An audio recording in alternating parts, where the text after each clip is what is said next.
तो गाइस मैं हूं अंकित और आप देख रहे हैं रेस्लिंग फैंस नेटवर्क। शुरू करते हैं गाइस सबसे पहले अपनी बातों को हम लोग फ्राइडे नाइट स्मैकडाउन की व्यूअरशिप से। तो स्मैकडाउन की व्यूअरशिप आ चुकी है निकल के सामने। अब आपको एपिसोड कैसा लगा था आप लोग कमेंट करके बता सकते हो। देखो स्मैकडाउन के साथ हो क्या रहा है ना, डब्ल्यूडब्ल्यूई जैसा एक एपिसोड दे रही है इस हफ्ते, उसी पेस से कंटिन्यू करते चले जा रही है। पिछली वीक जैसा एपिसोड दिया उसी हिसाब का ये एपिसोड, देन इसी हिसाब का अगला एपिसोड। तो ऐसा नहीं है कि पेस कोई बहुत हाई पे चला जा रहा है या फिर नीचे आ जा रहा है, वो एक एवरेज अपने हिसाब से मेंटेन करते जा रहे हैं। पिछले वीक की व्यूअरशिप थी 2.11 मिलियन, तो व्यूअरशिप भी उसी हिसाब से आ रही है, ऊपर नीचे। व्यूअरशिप बढ़ी है इस वीक, नीचे नहीं आई है 2.153 मिलियन से। तो ऐसे में हो क्या रहा है ना कि एपिसोड कितना भी बदतर हो, कितना भी बेटर हो, व्यूअरशिप जो है एवरेज ही रह रही है। 2 मिलियन से नीचे तो चलो स्मैकडाउन की नहीं आएगी जब तक वो फॉक्स नेटवर्क पे है, लेकिन जब स्मैकडाउन यूएस नेटवर्क पे चला जाएगा अगले साल अक्टूबर में, तो ये चीज़ें जो है थोड़ी बदल सकती हैं। एंड अभी अक्टूबर स्टार्ट भी हो चुका है 2023 का, तो अब मुश्किल से सिर्फ और सिर्फ 1 साल बचे हुए हैं डब्ल्यूडब्ल्यूई स्मैकडाउन के पास। अगर वो एक कोर ऑडियंस बना लेते हैं जो कि यूएस नेटवर्क पे भी उनको 2 मिलियन लोग देखें, तब बहुत ही ज़्यादा बेटर चीज़ होगी वो। वरना अगर ये चीज़ नहीं हो पाती है तो देन अगर यूएस नेटवर्क पे पहुंच के मंडे नाइट रॉ वाला हाल होता अगले साल, तो देन स्मैकडाउन वो डिज़र्व तो नहीं करती है मेरे अकॉर्डिंग।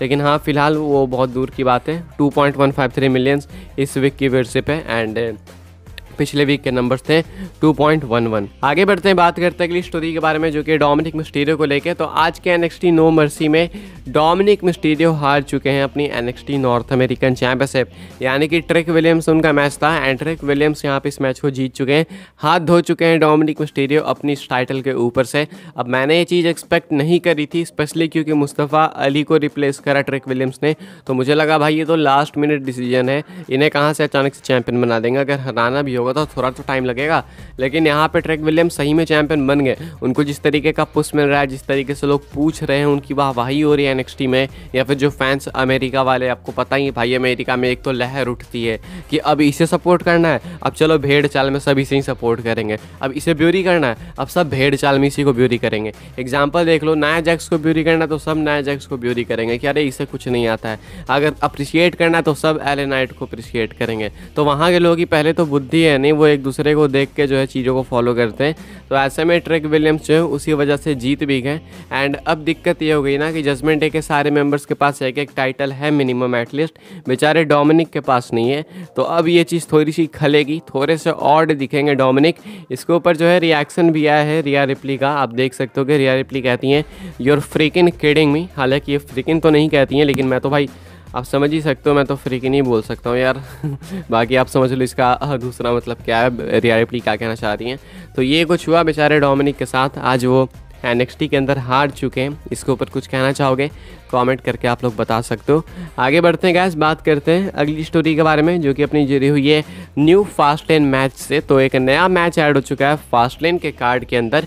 अब फास्ट लेन के लिए अभी तक 3 मैचेस कंफर्म थे, एक Seth Rollins versus Nakamura last man standing match, एक John Cena and LA Knight versus Jimmy Uso and Solo Sikoa, एक Iyo Sky versus Charlotte Flair versus Asuka, and अब एक मैच और ऐड हो चुका है और वो है Street Profits and Bobby Lashley versus LWO। तो स्मैकडाउन में आपने देखा होगा इनके बीच में ब्रॉल वगैरह हुई थी, तो अब जो स्मैकडाउन लोड ऑन में इस मैच को अनाउंस कर दिया गया है। तो यहाँ पे रे मिस्टीरियो और सैंटोस एस्कोबार और ये LWO के एक मेंबर, अब पता नहीं कौन से वाले हैं, लेकिन यहाँ पे तो भाई एग्जैक्ट पता नहीं चल रहा है। अभी ये WWE जब शो पे दिखाएगी तभी पता चलेगा।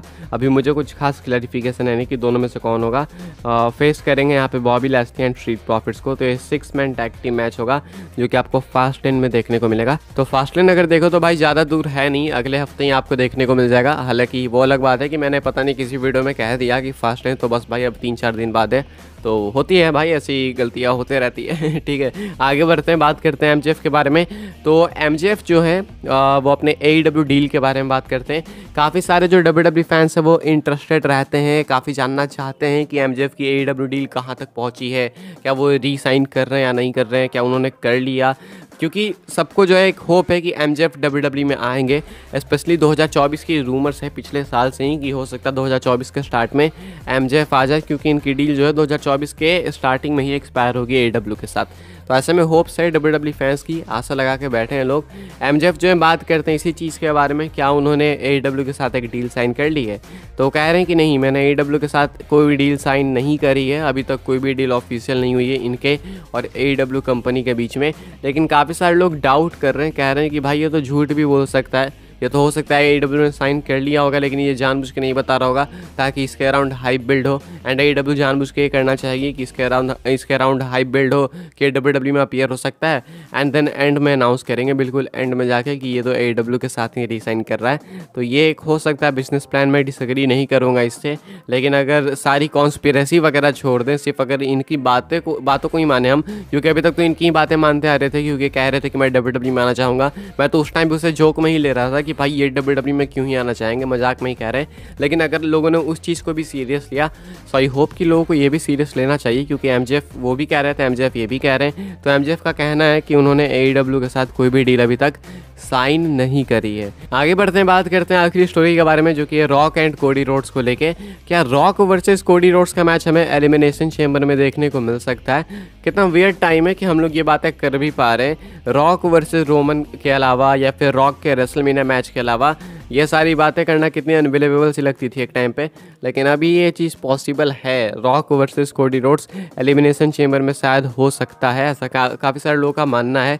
अब ये इसलिए हो सकता है क्योंकि कोडी रोड्स की जो स्टोरी वाली चीज़ है वो ख़त्म ही नहीं हो रही है। कोडी रोड्स की स्टोरी वाली चीज़ ख़त्म करनी है तो उसके लिए एक और ऑप्शन ये है कि रॉक वर्सेस कोडी का मैच कराओ एलिमिनेशन चेंबर में। बेसिकली एक नंबर 1 कंटेंडरशिप का मैच, कि रोमन को वही फेस करेगा रेसलमेनिया में जो इस मैच को जीते, यानी कि रॉक वर्सेस कोडी एक नंबर 1 कंटेंडरशिप का मैच हो एलिमिनेशन चेंबर में, एंड जो विनर हो वो फेस करे रोमन रेंज को रेसलमेनिया में जाके। अब ऑब्वियसली अगर ये मैच होता है तो आउटकम आपको पता ही है क्या होगा। कोडी तो कहीं से भी नहीं जीतने वाले हैं, क्योंकि रॉक को यहाँ पे लाके कौन हराएगा भाई, सिंपल सी बात है। लेकिन पहले तो दिक्कत है कि ये मैच होगा या फिर नहीं, और मुझे नहीं लगता है कि WWE अब इतना सीरियस ले रही है कोडी की स्टोरी को।